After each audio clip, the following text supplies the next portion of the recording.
जब वे अपने गंतव्य के करीब पहुंचे तो लॉरा अचानक एक झटके से जाग गई और जब वह बाहर आई तो उसने देखा कि वास्तव में वे मिल गए थे 100 वर्षों में एक बार। विशाल तूफान और चारों ओर चट्टानों से घिरे होने के कारण इस समय उन्हें जहाज छोड़ना होगा। केवल पानी में कूदकर तैरते हुए किनारे पर पहुंचकर वे शायद एक मौका पा सकते हैं। तूफान के बीच जहाज के टूटने की कगार पर होने पर लॉरा पानी में कूद गई और अपनी जान बचाई। वह तुरंत तैरते हुए किनारे पर पहुंची, पर अभी यांजू को ढूंढने का समय भी नहीं मिला था कि उसने अचानक सामने कुछ काले साए देखे। जब लॉरा दोबारा जागी उसने खुद को एक साधारण तंबू के अंदर पाया। वह जल्दी से बाहर देखने के लिए गई, लेकिन सामने के दृश्य से दंग रह गई। उसने देखा कि कुछ लोग पहाड़ की चोटी पर लगातार विस्फोट कर रहे हैं, जैसे वे कुछ ढूंढ रहे हों। लेकिन इससे पहले कि वह स्थिति को पूरी तरह से समझ पाती, एक बंदूकधारी आदमी ने उसे भीड़ के बीच में धकेल दिया और उसे भी विस्फोट में शामिल होने के लिए कहा। तभी उसने अपने दोस्त यांजू को देखा जो सुरक्षित था और लॉरा ने राहत की सांस ली। यांजू ने उसे बताया कि ये सारे मजदूर संकटग्रस्त मछुआरे हैं जो एक बड़े दाढ़ी वाले व्यक्ति के दबाव में अपनी मेहनत से जीवित रहने की कोशिश कर रहे हैं। लेकिन यह स्पष्ट है कि लॉरा इतनी आसानी से हार मानने वाली नहीं है, क्योंकि वह यहाँ केवल अपने पिता की तलाश के लिए। लॉरा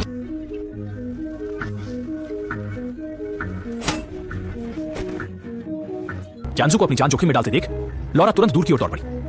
पीछा करने से बचने के लिए बंधे हुए हाथों वाली महिला जल्दी से लकड़ी के पुल पर चढ़ गई। लेकिन किसे पता था कि अगले ही पल ये महिला अनजाने में जोरों से बहती नदी में गिर पड़ी।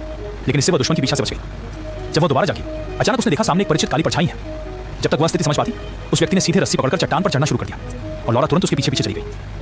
चट्टान पर चढ़ने के बाद उसने आखिरकार देखा कि वह व्यक्ति वास्तव में उसके पिता है और सच में उसके पिता मरे और बेटी को दोबारा देखकर पिता की भावनाएं मिश्रित हो गई। खुशी की बात यह थी कि 7 साल बाद वह अपनी बेटी से मिला, लेकिन दुख की बात यह थी कि उसकी बेटी के यहाँ आने के बाद उसकी सुरक्षा खतरे में पड़ सकती थी, क्योंकि एक सेना यहाँ द्वीप पर सदियों पुराने मकबरे की खोज में थी और वह यहाँ इसलिए रुका था ताकि मकबरे को खोला न जा सके, क्योंकि उसमें पौराणिक मृत्यु के देवता को दफनाया गया था। कहा जाता है कि जैसे ही मृत्यु का देवता फिर से बाहर आएगा पूरी दुनिया अनिवार्य रूप से संकट में पड़ जाएगी। हालांकि पिता की यह बात सुनकर लॉरा किसी भी प्रकार की कहानी पर विश्वास नहीं करती है। वह केवल यह चाहती है कि उसके पिता उसके साथ यहाँ से चले जाए। पिता को मनाने के लिए लॉरा दृढ़ निश्चय करके प्राचीन समाधि के दरवाजे पर पहुंच गई और पिता की डायरी का उपयोग करके इस प्राचीन समाधि का द्वार खोला।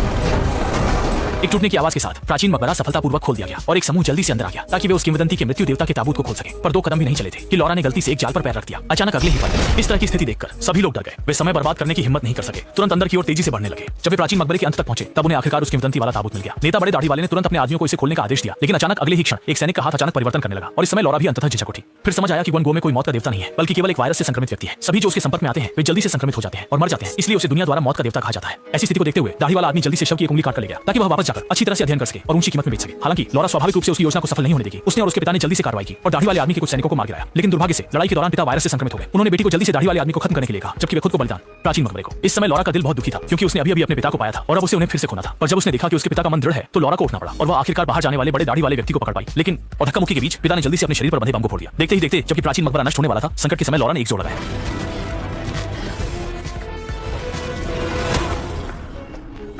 दाढ़ी वाले को खत्म करके लॉरा तेजी से विस्फोट के बीच बाहर की ओर दौड़ पड़ी और इस समय गेट पर यांजू ने दरवाजे की चट्टान को हटाने की पूरी कोशिश की। अंततः संकट में फंसी लॉरा को बचा लिया। इसी के साथ फिल्म समाप्त होती है। अंत में एक बात और कहना चाहेंगे, कार खरीदने के लिए गुआजी अधिक भरोसेमंद है। आप घर बैठे ही चुन सकते हैं।